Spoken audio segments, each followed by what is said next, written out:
In the bustling port city of Basra, Sinbad the sailor was celebrated for his daring adventures and insatiable thirst for exploration. One evening, while enjoying the lively atmosphere of a local tavern, an old man with a weathered face approached Sinbad's table. He spoke of a distant island, shrouded in mist, ruled by a powerful serpent queen, who guarded the legendary heart of the ocean, a gem said to control the seas themselves.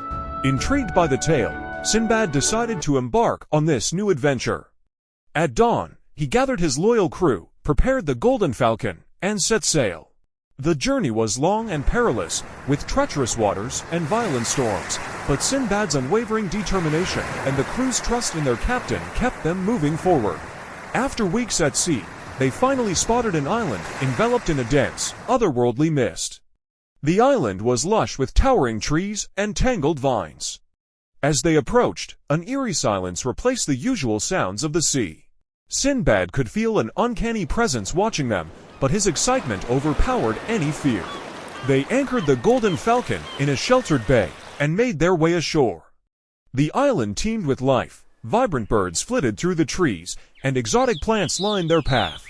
Guided by the old man's directions, they trekked deeper into the forest until they reached a colossal stone temple surrounded by serpent statues. The temple's entrance loomed before them, and Sinbad led his crew inside. The air grew cooler, and the light dimmed as they ventured deeper into the temple's heart. Eventually, they entered a grand chamber where, atop a stone pedestal, lay the heart of the ocean. The gem glowed with an ethereal blue light, casting a magical aura over the chamber. Just as Sinbad reached for the gem, the ground trembled, and the Serpent Queen emerged from the shadows. She was a vision of both beauty and terror, with flowing hair, piercing eyes, and a lower body that transformed into a massive serpent's tail. "You dare enter my domain and seek my treasure," she hissed, her voice echoing through the chamber. Sinbad stepped forward, hand on his sword.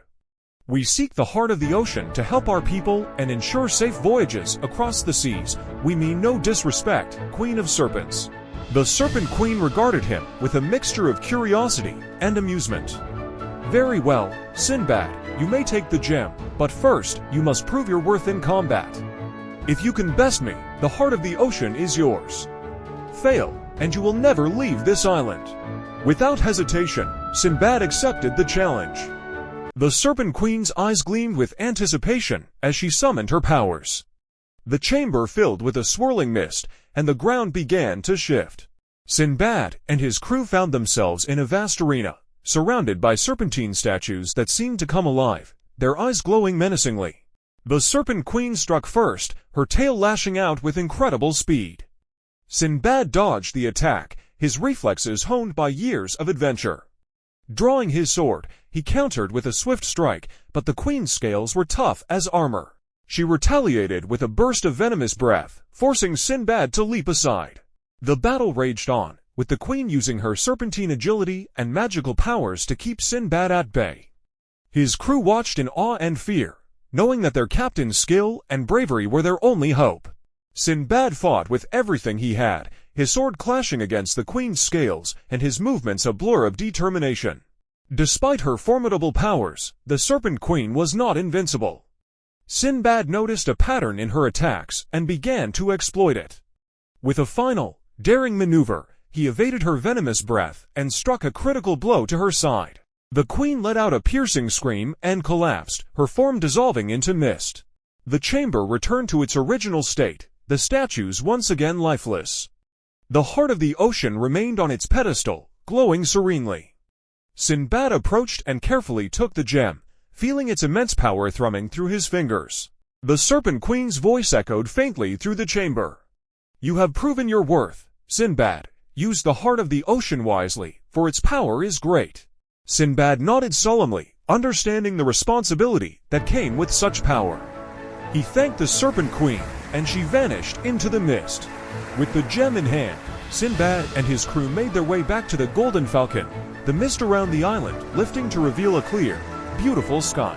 As they sailed away, the heart of the ocean safely aboard, Sinbad reflected on their extraordinary journey. The gem's power would ensure safe and prosperous voyages for all who sailed the seas, but the true reward was the experience and the bonds strengthened through the adventure. Upon their return to Basra, Sinbad and his crew were celebrated as heroes.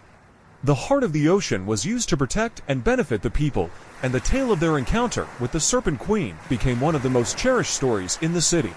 For Sinbad, the adventure was never just about the treasure. It was about discovery, courage, and the friendships forged in the face of danger.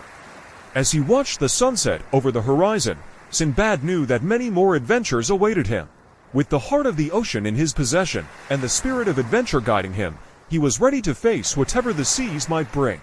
And so, Sinbad the sailor continued his legendary voyages, ever in search of new horizons and the wonders they held, his heart forever bound to the call of the unknown.